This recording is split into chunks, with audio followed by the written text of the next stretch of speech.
You're listening to Pyro Media Network, setting radios ablaze since 2017.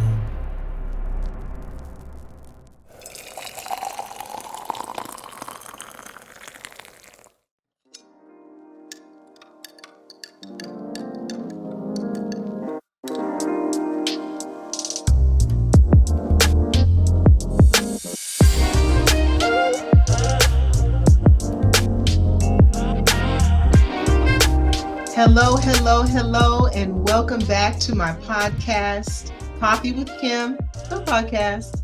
Thank you for being here today. Today's podcast, well, first let me just say that we've been away for a while, but we're back and we have some really good content today, some conversation that I think is going to be a blessing to a lot of people. There are a lot of conversations that we have and we don't have with each other, with friends, with family. And I think sometimes we find ourselves stuck in a certain emotional place because we're not having those conversations. And so today, my conversation is going to be with my best friend, whom I have been friends with over 27, 8, I don't know, almost 30 years. And we've been through a lot together. We've experienced a lot together. We've taken care of each other in a lot of ways and had each other's back. And so today, I think she is probably the bravest woman I know because she is having a conversation with me about something that is really, really intimate and really it's a tender spot for her. So today she and I are going to be talking about grief and losing a child.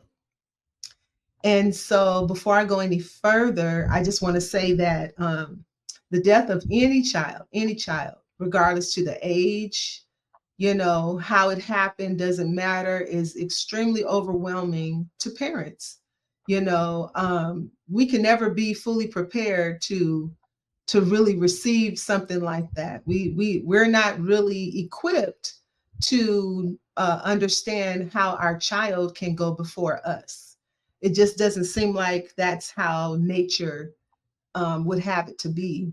But those things do happen. And so, with that understanding, it's just good to know that parental grief is extremely intense. It can be long lasting and it can be very complex. So with all that being said, I want to introduce you all to my friend Tiffany, who is, like I said, been my best friend for many, many years. And we've gone through a lot together. And we actually went through this together. She lost her son, Ronnie Hillman Jr., December the 21st, 2022. And I feel like, I've been knowing him all his life. So I just felt like we were going through this together. Do I experience the same things that she does? Absolutely not, but I'm in it to win it for her. So I want to bring you on, Tiff. I just want you to, like I told you, and she and I had I believe in being transparent. So I told her whatever she feels comfortable talking about is what we'll talk about. And whatever she does not feel comfortable talking about, we won't. Because I'm not one for all the dirty details. When we do these podcasts and live shows, I'm about good information getting out there that helps people. But, I'm not in for the people who just want to know all your business, just to know it. Right. So, Tiffany, I want to open the show with you just kind of telling us just a little bit about RJ. Tell the listeners, who was RJ? RJ as a child was, I think the word that we should use politically correctly is rambunctious. Very curious. Yes, I'm gonna be nice. He was the child that if someone were to babysit for us, they wanted to know what time we were dropping them off, but more importantly, what time we were picking them up. What time you coming to get this boy? What time are you coming to get him? He cannot stay the night. He was always into things, very curious. As an adult, he kind of isolated himself from a lot of things during the NFL days. But he had so many friends that, But let me you stop know, you right there, because some of our listeners don't know that RJ was a professional NFL football player. okay, so I went too quick. He started playing football at 10 years old. We went on a walk at Compton College, which I never walk with my kids ever. That was the reason. Right. Yeah. I never walk with the boys. And Tevin and RJ wanted to go walking with me up at Compton College. And so we went walking that day. Tevin brought his scooter. RJ didn't bring anything, but there was just a sea of Black young boys out on the field. They were everywhere. Wow. And he said, "Mommy, I want to play football." And they were out there playing football. And I was like, "You do?" And he was like, "Yeah." And so I went and got all the information and everything. Went to several of the coaches. And because they had already started for 2 weeks, they were already in pads. And none of the coaches would take him, except for we went to several coaches, and Coach Tillman was the only coach that would take him. Wow. And he got on that team, and he'd never played, obviously, and he didn't know anything about what was going on. But he took off, and he just was very natural with it. Wow. He was always into things, like I said, and I thought this would be a great way for him to get some of that energy out of him. Yeah, of course. And Tevin was too young to play. He was 4 at the time, and he was a natural. He just got in there, and he loved it, and he was passionate about it. And that's one thing. When he got interested in something, he would be very, very passionate and committed to it. And so he played from 10 all the way up to high school. High school. Was a great athlete in high school, broke all kinds of records at La Habra, went on to San Diego State. He broke a major record there, and I cannot recall the football player's name. And then went in and got drafted with the Denver Broncos. And he was amazing. Was an amazing day. Yeah. It was an amazing day. And it was totally unexpected. I never raised him thinking, "Oh my God, he's going to be a football player." Because if you look at him, he was like, 5'9", maybe 5'10", maybe 190 pounds with 10-pound weights in his pockets. Like, he was small. So it never occurred to me that he would go that far. And he said, "I'm going to enter the draft. I'm going to leave college." And I was just like, "What are you doing? Like, you're never going to make it. Like this, like, get your degree. Don't do this." Right. But I will say he's never loved school. Never loved school. He did it. But he always kept his grades up enough to play football. That was the goal. Okay. And went all the way to the NFL, played with Peyton Manning and all the people. Went to the Super Bowl, lost a Super Bowl, won a Super Bowl. He took us on quite a ride. Very determined. And he, like I said earlier, he made so many great relationships. Everybody thought that he was their best friend. That's what I learned in his death, is that there were like 8 or 9 people that came up to me like, "He was my best friend." Every time he came to San Diego, he stayed with me. Every time he came to Vegas, he stayed with me. Like, I was kind of blown away by the relationship. There's a lot to say about a person who can make that many people feel so special. That speaks to who he was. That speaks to who he was. So if I were to ask you, what is one thing that you remember most about RJ? What would you say? Yeah, his smile and that laugh. Yeah. He had a His very smile could smile. just light up a room, and It if he was cracked a joke right. and he started laughing, it was a wrap. Like it Yeah. was, yeah. Yeah, I remember both. I remember that Yeah. smile and I remember that laugh. So Yeah. I know exactly what you're talking about.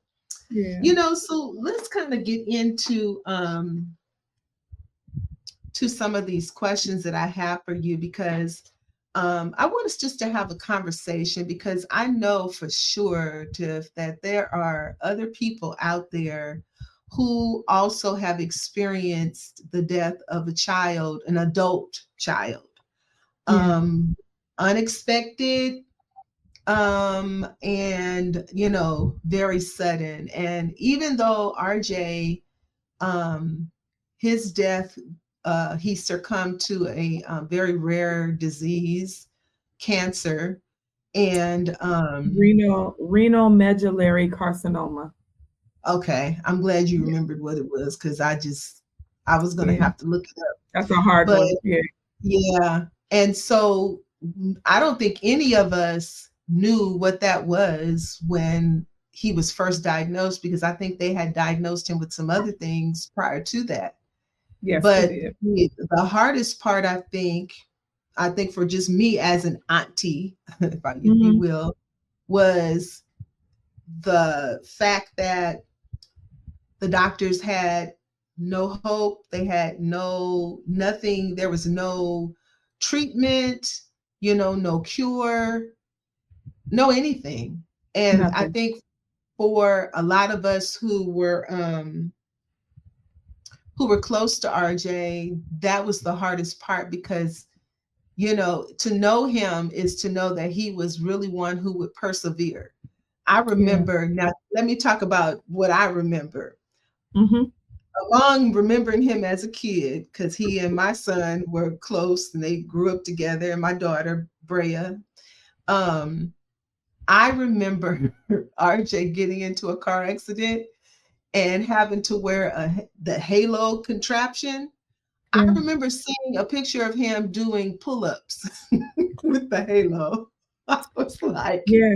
this boy right here, you know. Hard headed. But that for me was like, well, doggone it, this child right here, he will persevere no matter what. So even though he had this contraption around his head, he still was concerned about keeping his body in good condition, Yeah. and so that's part of that perseverance, that push, that drive that that RJ had, and that we all were so very familiar with. Yeah. But when RJ passed away, I think, like you said, all those people who believed that they were his best friend, we were all shaken. We were all in shock, because no one was expecting that. No one, you couldn't have ever, told anyone that something like that was going to happen to a young man who was 32, One. 31 years old. And so that was tough. That was tough. I think about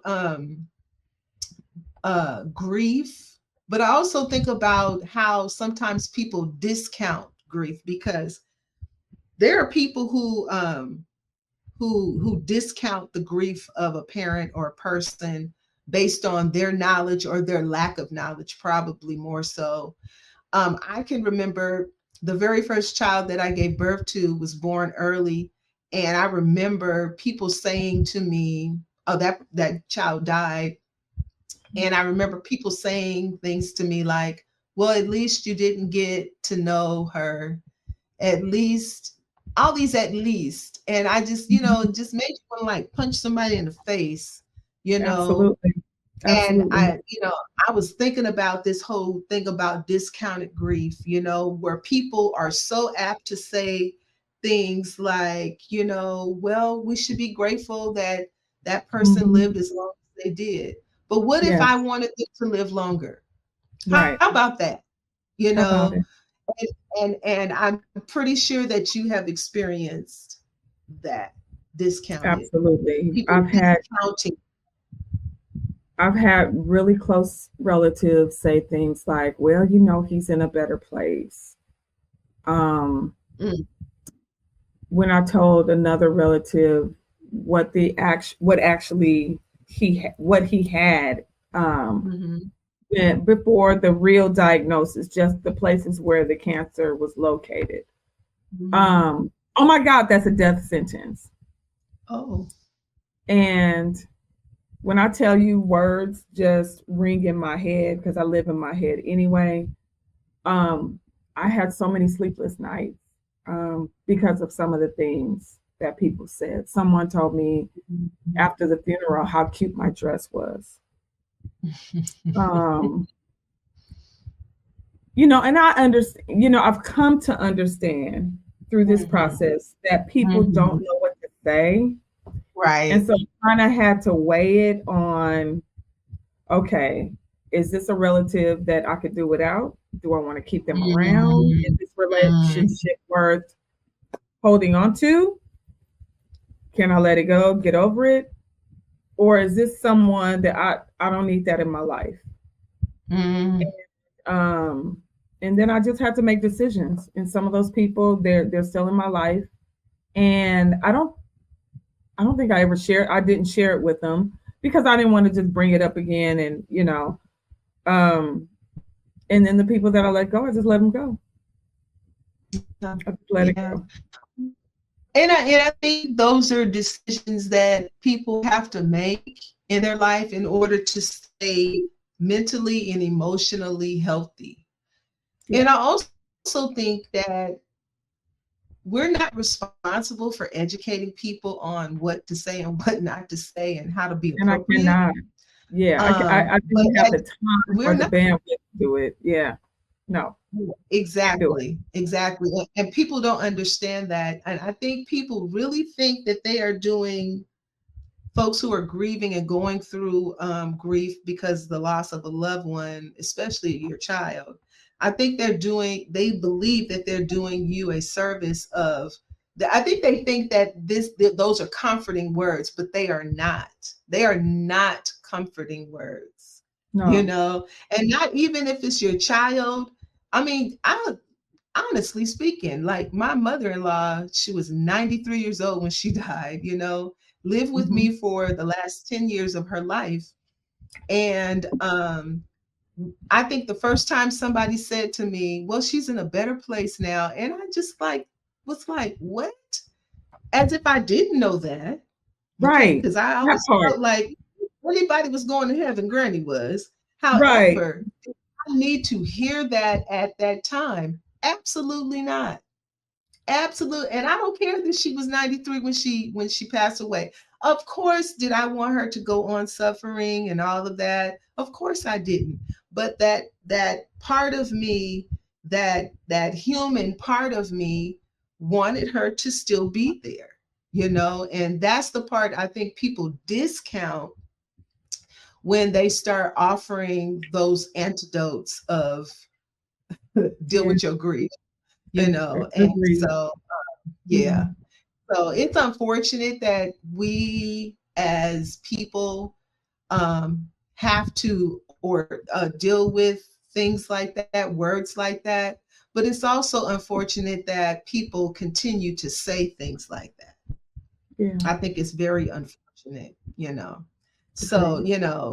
of course, we're grateful to have our kids for 20, 30, 50, 60 years. But like I said, I go back to that premise that it just it does not seem like the natural, It's not. way things are supposed to happen. It's not. We have our children, we raise our children, and Hmm. then we watch them have children and we watch them Hmm. raise their children, and then we are under the belief that we would always go before our kids. We Absolutely. never think that you're going to bury your child.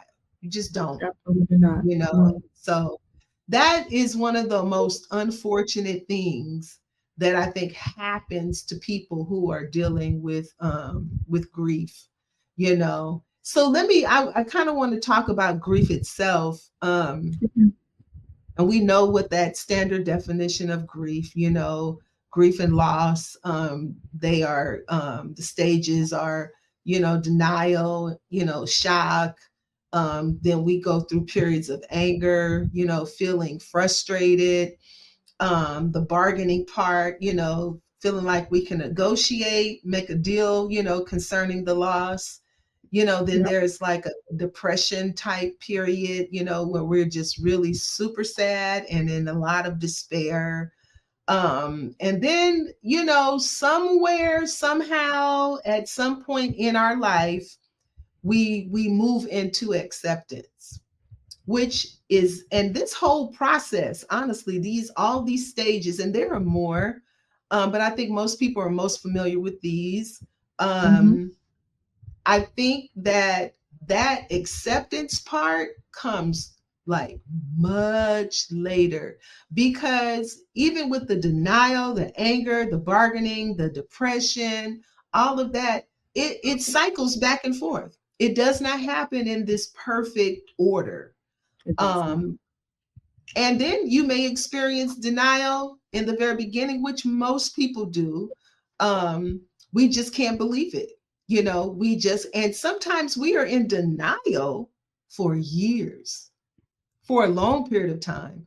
And then the anger. And I think that the anger and the depression, I think those cycle back and forth, back and forth, back and forth.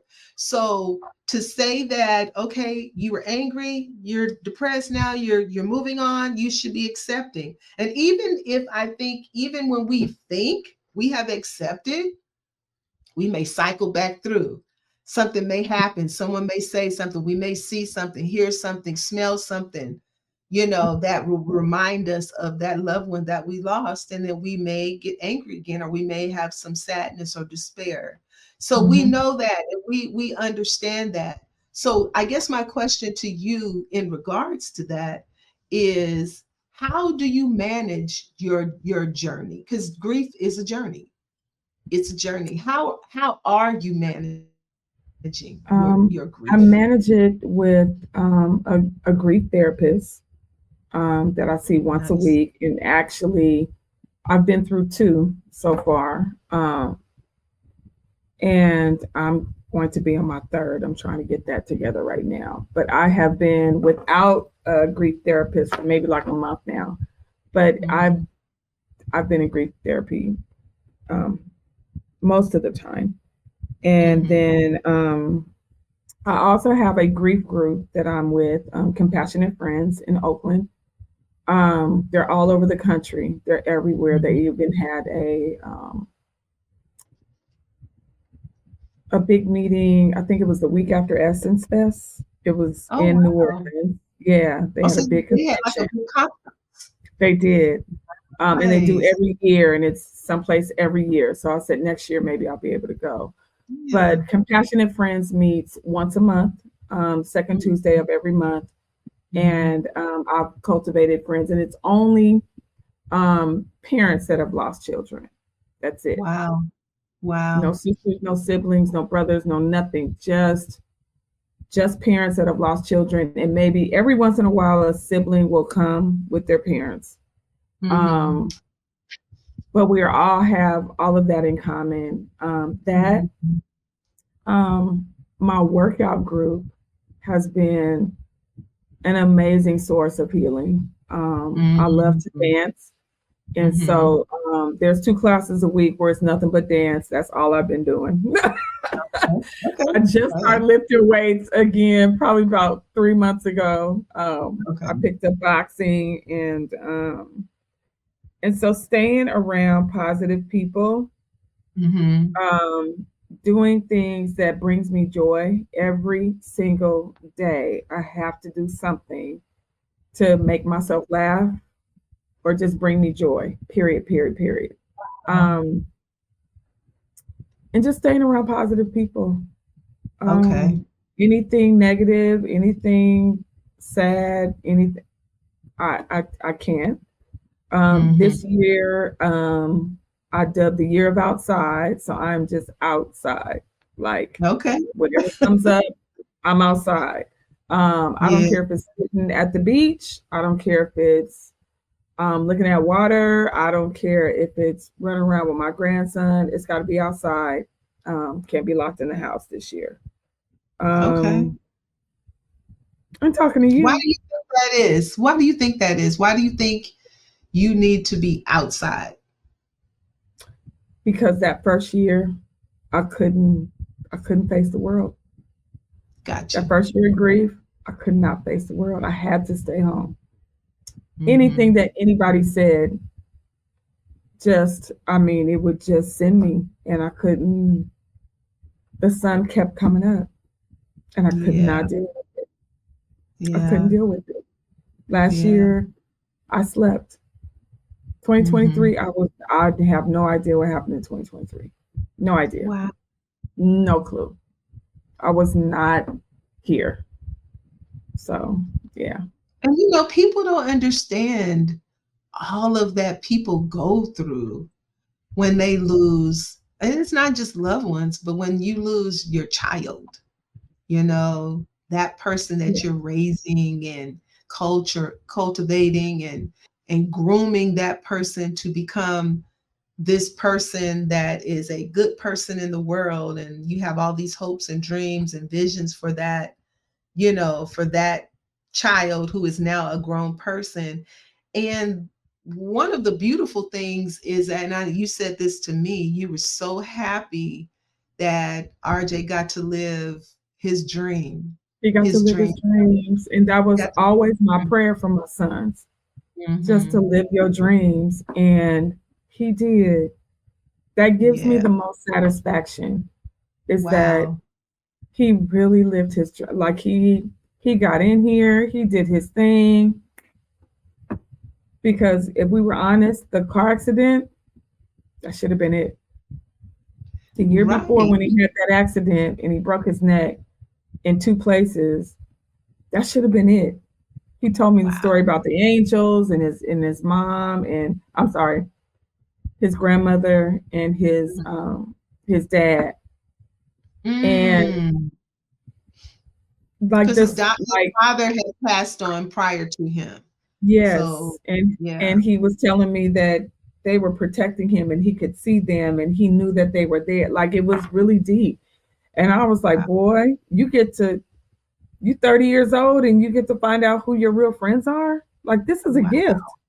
Because he had that halo and there were people that were really close to him. So he thought, and they didn't show up.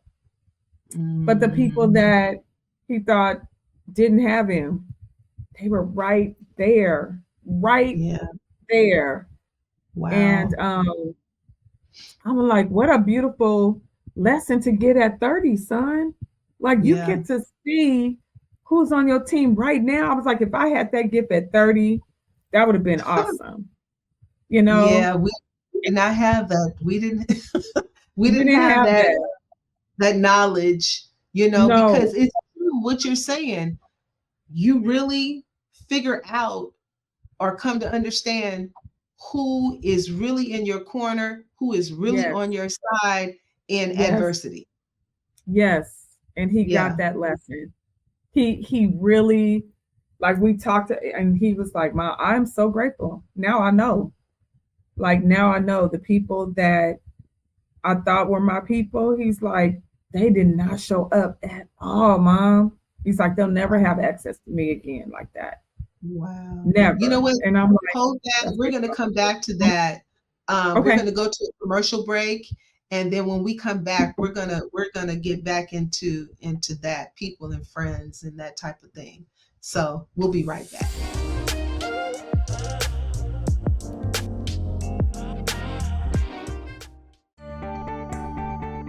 Do you have a business, brand, or even a creative idea? Pyro Media Network can help you design a strategy to make your brand impactful. Visit www.pyromedianetwork.com today to schedule a free consultation. Pyro Media Network, next level media.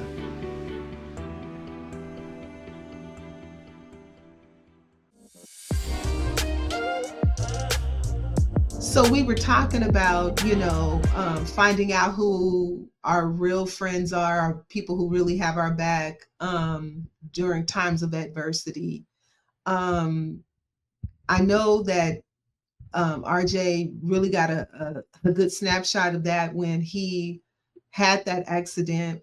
But tell me about what it was like when we discovered that, hey, this is what the diagnosis is. How was that?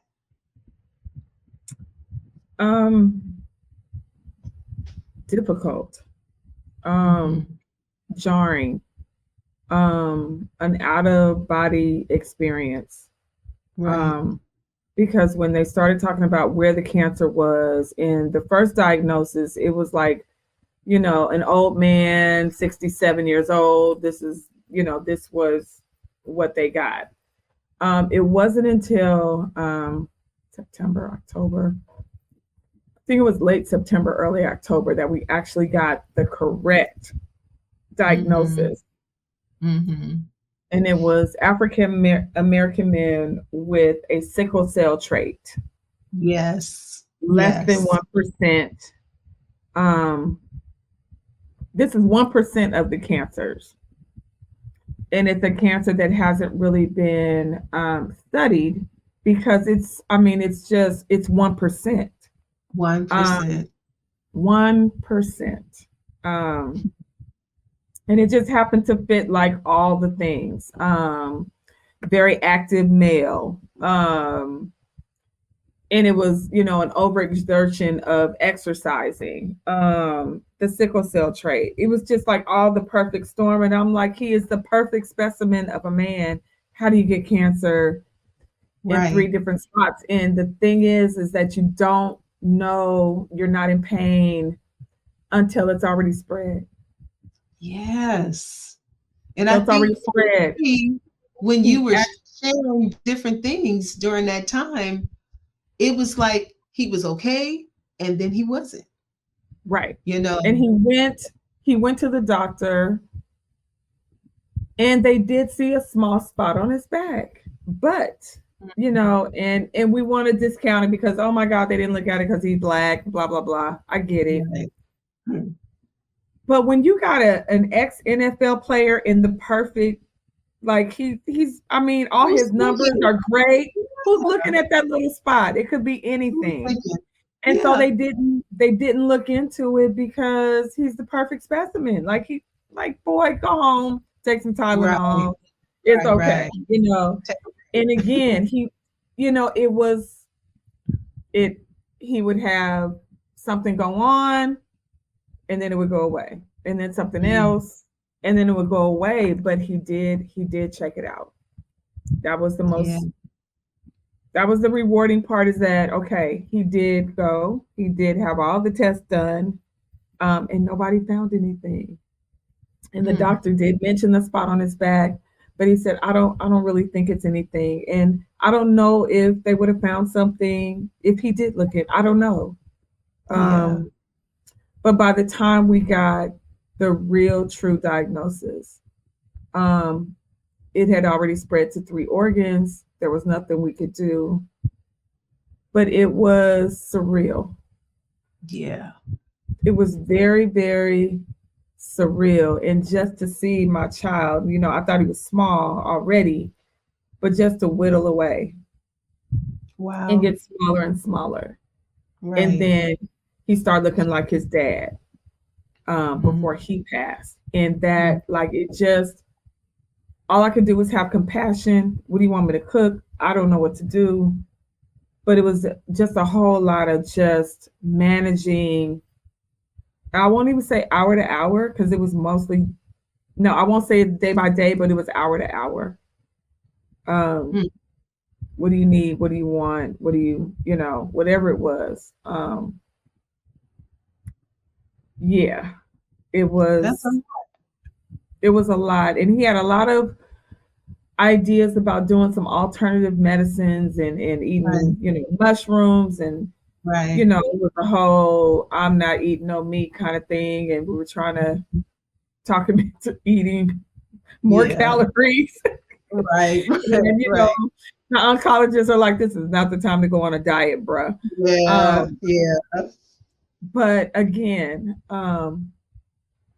once he got something in his mind, we were the ones that was cooking. Like, we were the ones buying all the groceries.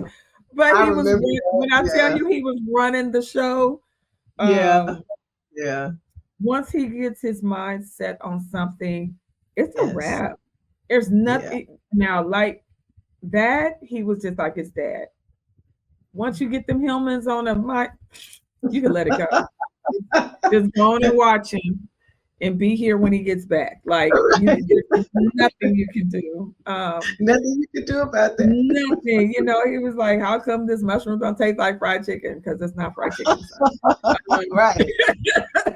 Right. But they said this and they said that. They lied, then you son. spend so much money, because, I have a family member who went through cancer and was going through treatments and things like that, my sister. And I remember another friend of mine who had went through cancer, and she told me, she said, let me just share with you, you're going to waste a lot of money because they may have an appetite for something, and then by the time you get it, cook it, prepare it, get ready to serve it, they don't want it anymore. No, right. It's gone.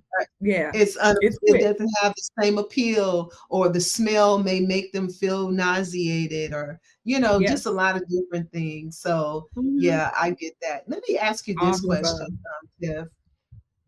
How has this, we're talking about your journey through grief and what you have been going through and experiencing. How has that affected your other relationships? Now, I know you have another son. We can start with him. How has that affected your relationship with your son? For a little while, I just could not talk about it. I really separated myself from a lot of people. And I would just text him and call him. Text him and call him. And we would really talk about surface stuff. We really wouldn't get into RJ or his dad. We were just trying to maintain a level. I don't even know how to explain it. We were just trying to keep our heads above water and just. Do you think you guys were trying to protect each other? Definitely. During that time? Yeah. Definitely. I didn't want to say anything to trigger him, and he didn't want to say anything to trigger me. Yeah. So we talked about TJ. Yes. Yeah. Yeah. Yep. Yeah. TJ. We talked about TJ or Isaiah, and surface stuff. You know, I'm gonna cook this weekend. What do you want to eat? Like, right. We're going to the beach, me and TJ. Isaiah wants to walk, the Golden Gate Bridge. Do you want to come? We just kind of kept it light.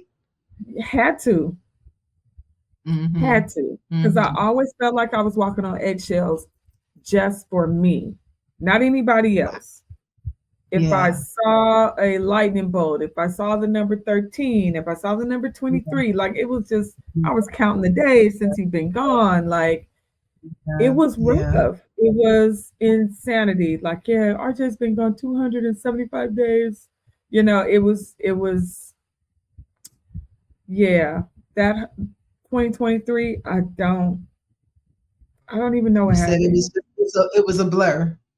It was an absolute positive blur. I don't know. Yeah. And that's completely understandable that, because of, dealing with a lot of things, traumas that we experience in our life. Sometimes the only way that we can just maintain and cope is just to keep moving. And many times we're not even thinking about what we're doing while we're moving. We're just moving. And honestly, sometimes we're just moving just so we can stay alive. Yeah. Because if we stop moving, then we probably would just leave here. You know what I mean? or at least feel Absolutely. like you're leaving here. And so it's understandable that that whole year, that whole time was just a blur. Let me ask you this question, and then we're going to move on to something else, because this is always something I think that people deal with, and it's maybe partly the hardest part to deal with after you've lost a loved one, but your child, as we're talking about today, is how was that first Christmas? Because RJ passed away 4 days before Christmas. Okay.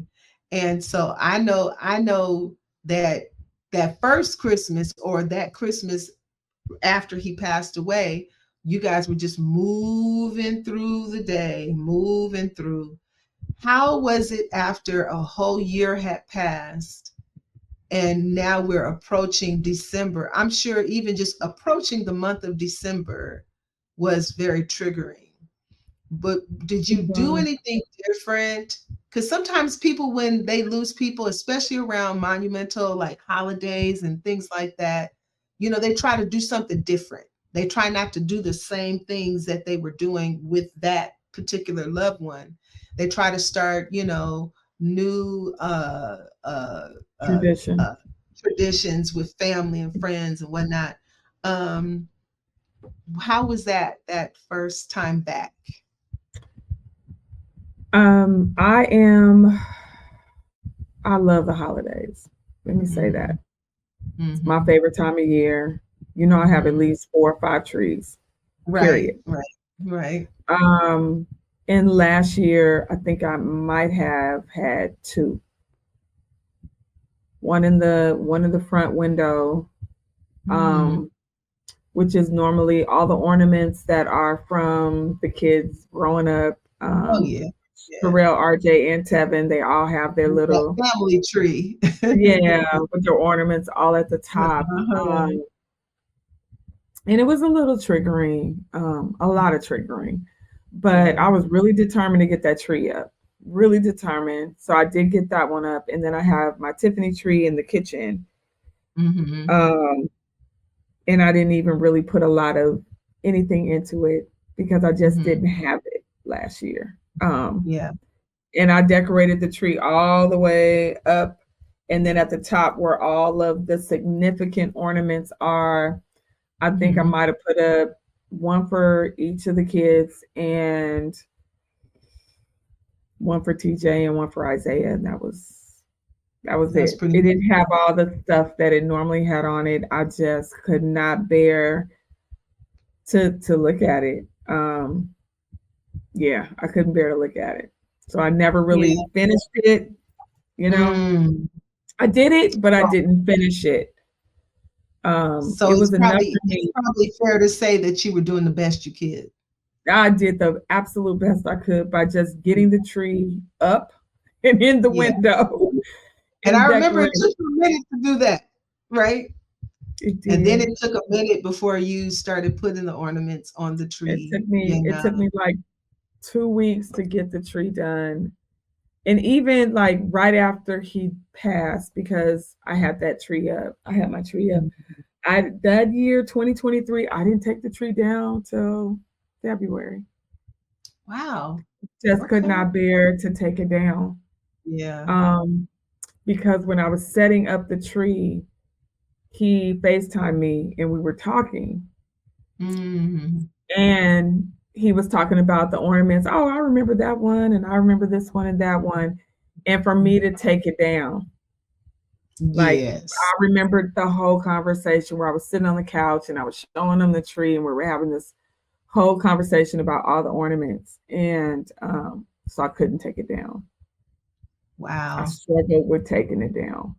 Wow. And then when I put it back up, I was thinking, and this is part of this acceptance, like, he's going to call me and we're going to talk about this ornament and that ornament. And I remember that championship game and who came to the game and like all that. I wasn't going to have that again. I wasn't going to have that conversation with him again. Those hard realities. Hard reality. Are you going to do the Tiffany tree again? That's so pretty. Oh, I love that. I'm not going to have those conversations. Mom, Wow. why you got 17 trees in the house, Mom? Really? Yes. Why didn't you do that when we were little? Because you guys were destructive. I can and I want to, right? Right. But you guys were destructive when you were young, and no thank you Right. to redecorate 17 trees. I ain't got to worry about you no more. Of course. Because I'm sure, like me, you remember the very first time you put a tree up when the kids were small. Oh my God. Oh, it was how your like, tree would be naked at the bottom and full at the top because RJ had to play with everything. He had to put lights. He had to put like all of that. So yeah, holidays were tough. That was tough. Getting the last gift. We brought gifts for everybody. That last gift, it's still sitting in my closet. I'm not going to use it.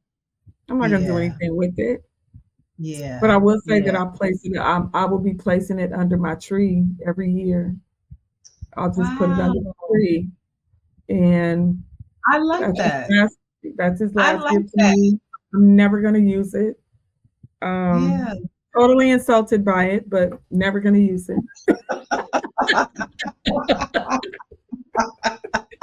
Totally insulted by it. We won't even discuss what it was, okay? But the fact that he gave you something, it was the last thing that he gave you.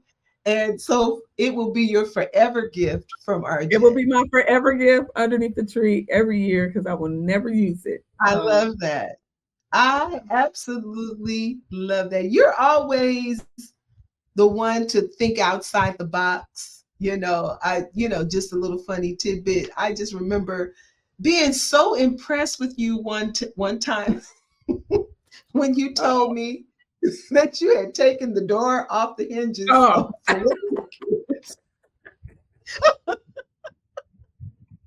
You said, Kevin did not enjoy it.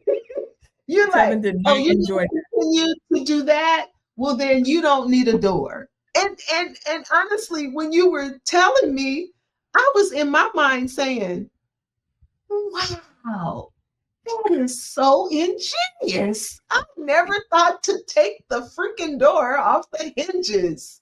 You know what I mean? And I just thought, like, this chick is really smart. She's got some great discipline ways. And she knows how to do it. Right. Because, girl, that door would have been probably broken if I was trying to take it off the hinge. I would have cracked something, and the poor child would have a door for like years. So, that door the only reason why he got it back was because of you. So I know, because I was like, so when did he get? When are you gonna give him his door back? You give him his door back, and it was almost as if you were like, oh shoot, I forgot.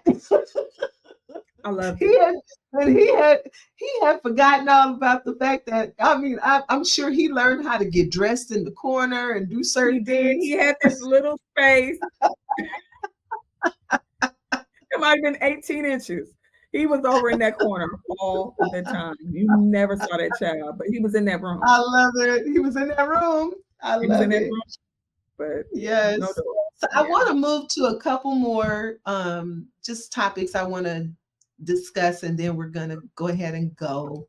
But I know something that a lot of times parents experience when they lose a child, and it's probably because of that whole, mindset of this is not the natural way things are supposed to happen. But many times some bereaved parents, they experience a guilt for outliving their children. Did you ever experience anything like that? Absolutely. Wow. Absolutely. I've had several different experiences with different health issues for a long time. And to go through that, and I'm still here and he's not. Yeah. Like, it still baffles my mind. Like, how did I outlive you? Like he ate way better than I did. He was a health nut. I am planning on my tacos in about 35 minutes. Like he, like I'm planning on my lunch right now. He was so dedicated to his health and so dedicated to doing the right thing as far as his health. And he would tell Tevin all the time, Dad died from cancer, you know, all that smoking, I'm not doing it. You know, he was very strategic about taking care of himself, which I always admired about him. Absolutely. Because he really changed the way that he ate during those NFL years. He really did. He took a different approach. So when I think that I am 56, it messes me up. It totally messes me up. And then guilty because and I found this, you know, you find this with my grief group, that we look at other people with multiple kids and we make the comparisons and we're like, he would be doing that. He's not going to turn another age. You know, his life is frozen at 31. Yes. As I watch my nieces and my nephews and their children and growing families and getting married, and everybody's family is going like this. And my family just went like this. I know we've had conversations about how sometimes it's difficult for you to even engage with like his cousins and family members who all of that. Birthdays, even Amani's party, the thought process behind getting there, showing up, seeing all his cousins, everybody that he grew up with, and being in that space and having to make a hard decision. Is this going to be okay for you, or is this going to be too hard for you? And having to be okay with that, and having to save myself, because for years it was about, what are they going to think? Like, I got to be there, and this might happen, and that might happen. I really had to put myself in a space where I need to be good to me, and I don't want to ruin somebody else's moment. Wow, how unselfish! I don't want to ruin that moment by sitting there bawling. Because somebody walks up and pats me on the back and they're like, "Are you okay?" Right. And I'm feeling great. Yes. And then you bring me back. Right. Because sometimes people don't know how to, like, when we experience trauma and we find enough energy and something within us to move forward a little bit, sometimes people only can remember us or deal with us the last place they saw us. So perhaps the last place they saw you was at RJ's funeral. So in their mind, we're all back there, you know, and you're not. I'm not at the funeral. You're not at the funeral. I'm not burying my child. Yes, I'm out here breathing and acting up and being outside. Like I'm finding solace in that, and I'm okay with that. I don't need you to bring me down. Right. I don't need it. The waves do that all by themselves. Like they will come and take me out at any any moment that it shouldn't come, it comes. Of course. And I'm here for it. I'm okay with it. I'm learning how to go with that, because there's no way to fight it. And if I do, if I suppress it, if I push it down, I watch some of the other parents in the way that they're pushing it down, in the way that it's showing up. It shows up in your body. I'm not doing it. It'll age you. You know, it'll take over your body. You could become ill. Just so many things. You lose relationships with people that are very dear to you because you're not able to cope with your feelings. And you, like you said, you're suppressing the feelings. So you don't even really know that you're dealing with feelings that are there. You're trying to ignore them and suppress them, but they're really there. They're underlining, you know, this fake happiness and all this stuff that you're trying to express. One last thing I want to ask you, and we're going to go ahead and bring this to a close. And first of all, before I ask you this, I just want to say thank you. You have done a fantastic job. I feel like we're just like we do quite often. We're on the phone talking and just chit-chatting it, you know, and being very present for one another. This last question is probably one of the most important questions, but I know also that one part of grief is dealing with anger. In your times of anger, because I've been there, you know, I've been there. Who do you think your anger was geared towards? God. Okay.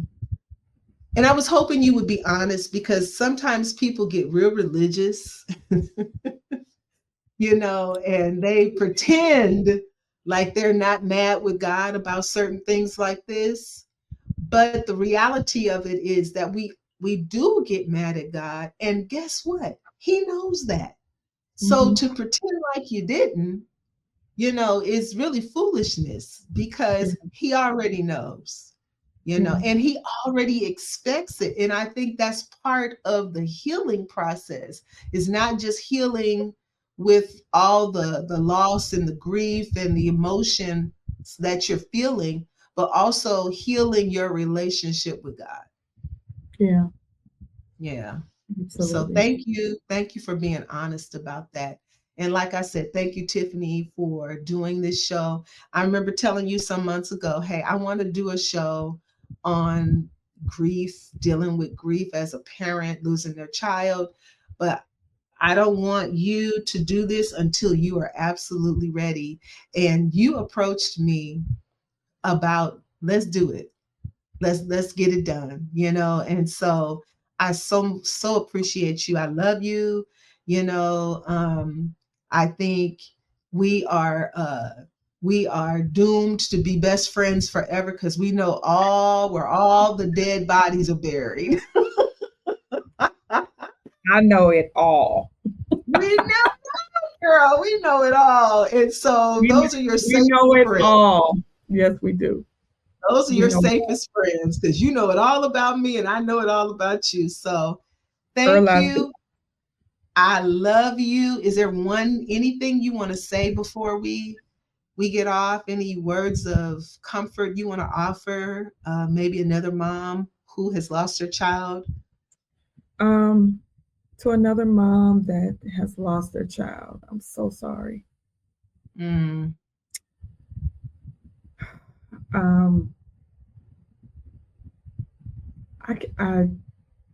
Everybody experiences it differently. Yeah. The only thing that I can say is that the sun will continue to come up. Wow. It will continue to come up. And when you're ready to deal with everything, you know, God will be right there. He'll be right there. But give yourself some grace, because it takes so much time. Like I don't know what I thought. Yeah. After he passed, I didn't really have an expectation, obviously. But I never experienced a loss this great. Never, ever. And never will I ever experience a loss this great. Absolutely. Because you still have an expectation of the future and that child and what they could be doing. Absolutely. So you just have to allow yourself to grieve the way that you need to grieve, how you need to grieve, who you need to grieve with. Create a safe space. Have some good people around you. And those that don't serve you anymore, let them go. Wow. Yeah. Yep. I appreciate that. Thank you. So we're going to end here. I don't think there's any more that I could say to we put that ribbon, that bow on that present, and it is ready to go. So thank you. We love you. I love you. And listeners to Coffee with Kim, thank you for spending time with me and my best friend, Tiffany. Thank you for listening. And please share this podcast with someone. I know we all know people who are dealing with grief in some kind of way, but the loss of a child is something different. So please share this information, and you all have a blessed day. Take care, and you be safe.